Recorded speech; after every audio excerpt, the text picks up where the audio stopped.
They left Puerto Rico in World War II. He had not served in the war because he had a serious heart condition, and that meant that he was not eligible to be in the service during the war. She did serve in the war, though. She joined the Women's Army Corps. They stationed her in Georgia. Her name was Selena. She spoke English. Her husband was named Juan. He did not speak English. He also only had a third-grade education. But together, as a young couple, very handsome young couple, I think they're adorable in these pictures, I have to say, they moved to New York. They moved to New York during World War II. They found an apartment in a housing project in the East Bronx. And then in 1954, 5 weeks after Brown versus Board of Education was decided, 5 weeks after the Supreme Court struck down the racial segregation of American schools in that landmark decision, 5 weeks after that, in June 1954, when Dwight D. Eisenhower was president, they had their first child. They had a baby girl. 1954.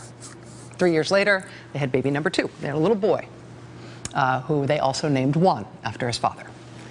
And the family spoke Spanish at home because Dad only spoke Spanish. He didn't speak English. Dad worked at a tool and die shop in the Bronx.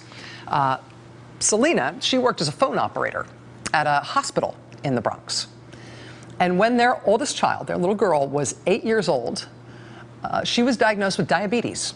They learned that she would need lifelong insulin injections in order to manage her diabetes. And then the following year, when their little girl was 9 years old and their little boy was 6 years old, their father died. Juan was only 42 years old when he died. He left Selena widowed with these 2 small kids to raise in the Bronx. And she started working 6 days a week. She redoubled her efforts to get her kids fully fluent in English, even though they had grown up in a Spanish-speaking home with a monolingual dad. She had been working as a phone operator at that local hospital in the Bronx, but she put herself in school as well. She got her licensed practical nurse certification, and she moved up to a better job that paid better. She got a job as a nurse at a methadone clinic in the Bronx, and she raised her kids. She saved enough and finagled enough to get her kids into good Catholic schools. She saved enough for the extravagant purchase of a complete set of encyclopedias, which they kept in their apartment. People who grew up with them in that housing project in the Bronx say Selena and her kids were famous for those encyclopedias. And she'd have the kids do their homework with her every night, sitting at the kitchen table all together. And their dad didn't live to see it because he died when they were just little kids, but that little boy went on to be a big success. He became a doctor, successful doctor. And their little girl, she did okay too. She went to this big Catholic high school in the Bronx, 2,000 kids. She was valedictorian. She ended up going from that high school to Princeton University. She said she was intimidated when she first got there. It took her a while to get her bearings, but that definitely wore off. While she was there, she did volunteer work too. She traveled from Princeton to Trenton, New Jersey, to help the Spanish-speaking patients who were at the state psychiatric hospital at Trenton. She did that on top of her schoolwork. Maybe because of that initial nervousness at Princeton, her grades started off a little shaky in her first year, but she soon got her bearings and their grades took off like a rocket. By senior year, she was Phi Beta Kappa, and she won the school's highest academic award. She went from Princeton to Yale Law School, passed the bar, became a federal prosecutor. She then became a rather fearsome litigator in private practice. And she told people that when she'd been a little kid growing up with a single mom in that housing project in the Bronx, she had gotten herself addicted to Nancy Drew, to the Nancy Drew books. She read all of the Nancy Drew books, and they made her want to be a police detective. Later, though, she said that evolved, because after reading the Nancy Drew books, she stumbled onto Perry Mason on TV. And watching Perry Mason on TV made her not want to be a police detective anymore. It made her want to be a judge, because even though Perry Mason was the star, she could tell clearly the judge was the most important person on that show in terms of who got to make the decisions. And ultimately, that is what happened to her. After being raised in the Bronx by a single widowed mother, speaking English as a second language, working her tail off and making the absolute most of every opportunity she ever got and every institution she ever had any access to, she got there. And in May 2009, a brand new president chose her to be his first nominee to the United States Supreme Court. And she bore some insults and some sneering about her perceived intelligence from people in conservative media and from some Republicans in the Senate. She bore some insult along the way, but ultimately they confirmed her nomination, 68 to 31 votes. And in August 2009, Sonya Sotomayor was sworn in and became the first Hispanic person to ever serve on the United States Supreme Court. President Barack Obama should have been able to make 3 Supreme Court appointments during his time in office because 3 Supreme Court vacancies arose during his term. But Republicans blocked him from making his final appointment. He was only able to name 2 justices to the highest court in the land while he was president. He named Elena Kagan and he named Sonya Sotomayor. And they are the 3rd and 4th women to ever serve as Supreme Court justices in our country. And Sonya Sotomayor is the first Latina. In President Obama's 2 terms in office, he also named the most diverse cabinet that has ever served the United States government. Today, on the last full day of the Obama administration, we learned that the cabinet nominations for the incoming administration are now complete, with the announcement that former Georgia Governor Sonny Perdue will be the choice to be the new agriculture secretary. With that announcement, we know that we are about to get the first cabinet since the 1980s that doesn't have a single person in it who is Latino. They have not announced a single Latino for any of the cabinet positions. They have not announced a single Latino for any of the sub-cabinet jobs that they've announced either.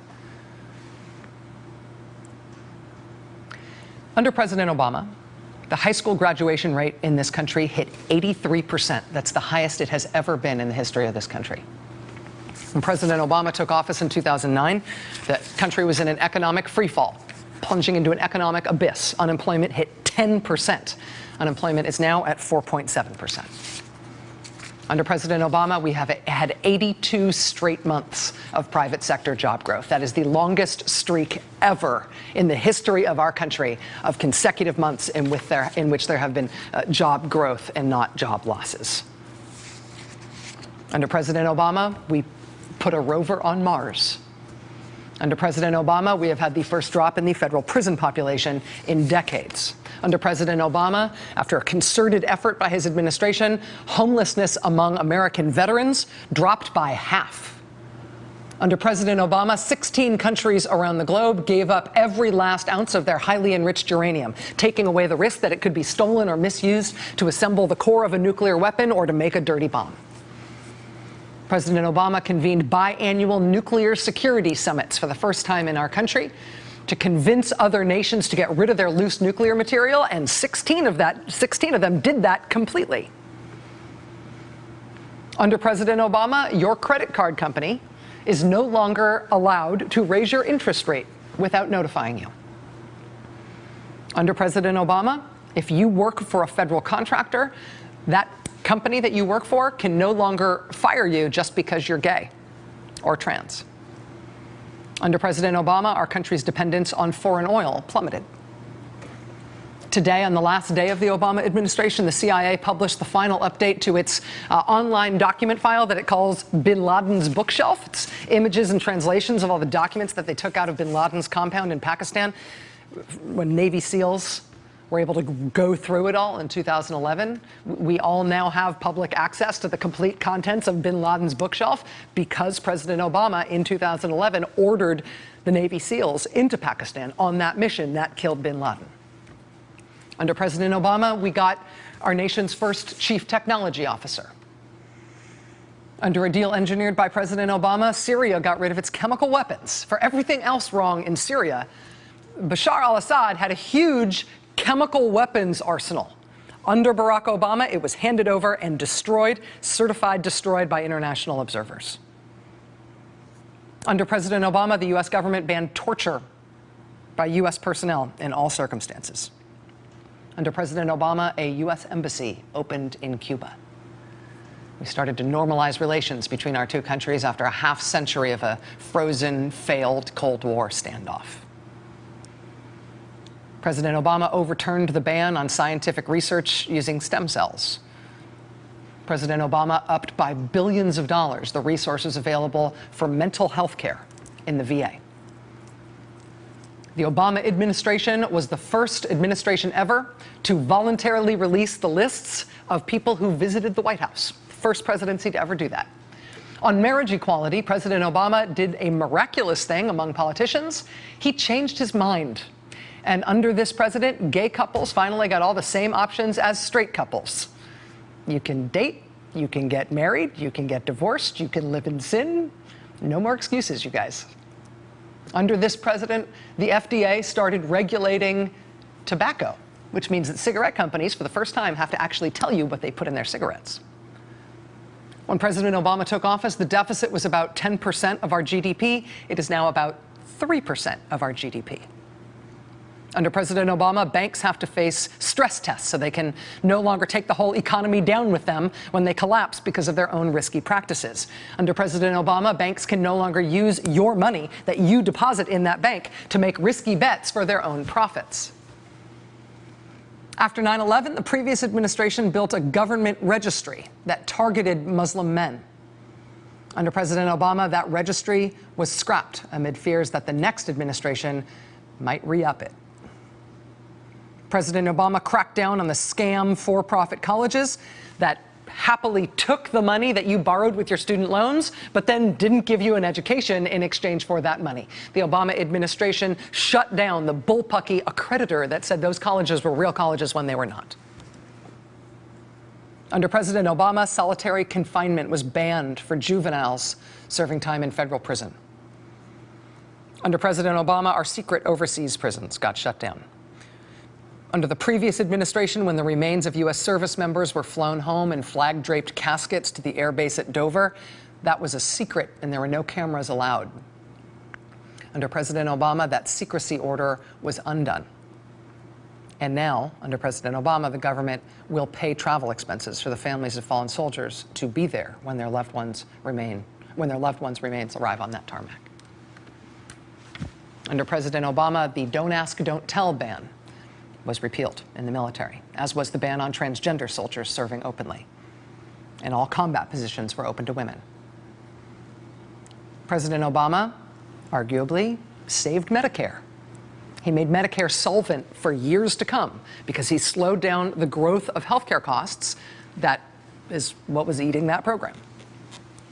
President Obama also, inarguably, saved the U.S. auto industry.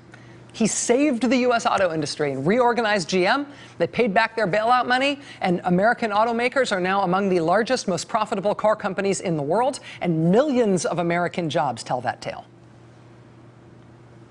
Tens of billions of dollars that used to get paid to the banks for writing student loan programs instead now go to Pell Grants to help people go to college who otherwise couldn't afford it. Oh, and you can't be denied health insurance because of a pre-existing condition. And you can't be charged more for your health insurance because you're a woman. And your health insurance can't put a lifetime cap on what you're allowed to need because of your health care. And 20 million Americans got health insurance because of President Obama. And for the first time ever, the number of uninsured people in our country is in single digits. More than 90% of the country has health insurance now. And quietly along the way, yes, he did appoint the most diverse cabinet ever. And he appointed a record number of women judges and minority judges, and they will stay there after he is gone, including the first Latina Supreme Court justice, daughter of Selena and Juan, who came from Puerto Rico. And so this is the last day of President Obama's 2 terms in office. He's being replaced by someone who said that President Obama was secretly foreign, not really American, fake, unqualified to be president. The incoming president called President Obama stupid, called him a disaster. He also fought to have a federal judge removed from a fraud case against him on the sheer basis of the fact that the judge was Latino. He's a Mexican, he said. He's a Mexican, as if that was self-explanatory as to why that judge should not be allowed to hear his case. Everybody who supported the things that President Obama was able to accomplish during his 2 terms in office now, overnight, moves into a different position as American citizens. And in this part of your life. I mean, if you like what President Obama was able to do in his 8 years in office, all those things that I just mentioned, this is the part of your life now where you will become somebody who doesn't support those things. You will become someone who defends those things. Because the incoming president and what we're about to experience tomorrow, that does reflect the continuous peaceful transfer of power in our country, as we have had for more than 2 centuries, right? But also, at almost every level, it indicates a reversal and ultimately an attack on everything that the outgoing president has stood for and has embodied over these last 8 years. And they will try to undo everything they can. But they can't undo everything. The judges, for example, the judges stay. And the record stays.